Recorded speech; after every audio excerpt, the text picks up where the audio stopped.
خواب اس طرح تھا کہ ہمارے ایک اہل دنیا ہے اور وہ مجھے کہتا تھا کہ اچھی طرح کتابیں دیکھو اور مجھے عذاب قبر سے چھڑا لو. اگر عذاب قبر مجھے ہو گیا تو لوگ کہیں گے یہ اچھا والا مفتی نہیں ہے، اس کے شاگرد پٹ رہا ہے، آپ کے لیے بھی اچھا نہیں. تو میں فکر میں ہو گیا، بہت زیادہ غمگین ہو گیا کہ بھئی واقعی یہ تو ایک مرحلہ آ رہا ہے اور حق مرحلہ ہے، تو دے پریدا زان فکر ہوگا، اس کو چھوڑو، اپنی فکر کرو. اس دوران میں نے خواب دیکھا کہ مجھے لحاظ میں رکھ دیا گیا اور ایک حسین جمیل نوجوان آیا جس کا اوصاف حسن اور خصال حمیدہ بیان کرنے کے لیے مجھ میں استطاعت نہیں ہے، اور وہ دائیں طرف کھڑا ہو گیا. تھوڑی دیر نہیں گزری تھی کہ اس جیسے لیکن ان سے بہت زیادہ توانا اور بہت زیادہ شان و شوکت والا وہ آیا اور اس کو ایسے ہاتھ سے اشارہ کیا کہ پیروں کے پاس کھڑے ہو جاؤ، اور خدا کے یہاں کھڑے ہو گئے. اور اتنے میں منکر نکیر داخل ہوئے کہ یہ جو بعد میں آیا انہوں نے ان سے کہا کہ بس دے دو کاغذ اس نے لے لیے اور جوابات لکھ دیے اور اس کو کہا جاؤ یہاں سے. اور مجھے کہا کہ بات ہوئی ہے، ایک بائیں طرف کھڑکی کھولتے ہیں، اندر سے کوئی آئے گا کھولے گا تو آپ جنت کے مناظر دیکھیں گے تو آپ کو کوئی پریشانی نہیں ہوگی. تو میں نے پوچھا تو انہوں نے کہا کہ یہ جو پہلے آئے ہیں یہ صلاۃ الفجر ہے کہ آپ ہر حال میں فجر نہیں چھوڑ دیتے، اور یہ میں خود قرآن مجید ہوں کیونکہ آپ نے شرق اور غرب میں میری آواز پہنچائی. اللہ اس کو سچا کر لے. خدا ایسے ہی مجھے بھی میرے شاگردوں کو بھی نصیب فرمائے. ہاں مزہ آیا خدا کی قسم. میری توفیق ہوتی تھی میں سونا اور چاندی تمہیں بانٹ دیتا تھا. کیا خواب ہے جی.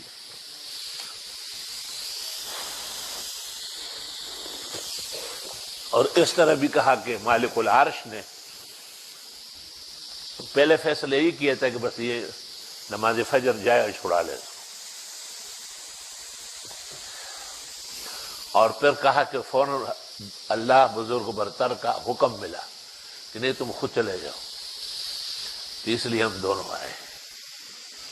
قرآن میں بعد میں دیکھا کہ حضرت اقدس امام الحسن مولانا انور شاہ صاحب نے طبرانی کے حوالے سے لکھا ہے کہ صلوات جو ہے یہ دائیں طرف کھڑی ہوگی، زکوات بائیں طرف، صدقات پیروں کی طرف، اور ایمان و قرآن سرحانے.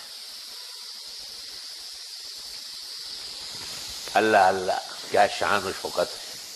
یہ دنیا کی نعمت ہے تو کوئی نعمت ہی نہیں ہے اس کے سامنے. بس یہ نعمت ہے کہ اسلام ہے، ایمان ہے، قرآن ہے. اللہ تعالیٰ نے استقامت علی التوحید نصیب فرمائی. چلو. حدثنا علي بن عبد الله قال حدثنا يعقوب بن ابراهيم قال حدثنا ابي عن صالح قال حدثني نافع. یہ کس کا جنازہ ہے کچھ تم کو اندازہ ہے، یہ کس کا جنازہ ہے کچھ تم کو اندازہ ہے. لوٹا ہے قضا نے یہ تصنیف کا میخواں، کس کا جنازہ ہے کچھ تم کو اندازہ ہے، یہ کس کا جنازہ ہے کچھ تم کو اندازہ ہے. لوٹا ہے قضا نے اسے درویش مجاہد کو ہے پیش سلام دل اور اشکوں کا نذرانہ. علماء کی ہیں آنکھیں نم، مغموم ہے طلباء بھی. علماء کی ہیں آنکھیں نم، مغموم ہے طلبا بھی دل پہ ہے بہت بھاری تیرا یوں چلے جانا لہجے کی ملاحت جب یاد آئے گی روئیں گے لہجے کی ملاحت جب یاد آئے گی روئیں گے تڑپائیں گے تیرے وہ اقوال حکیمانہ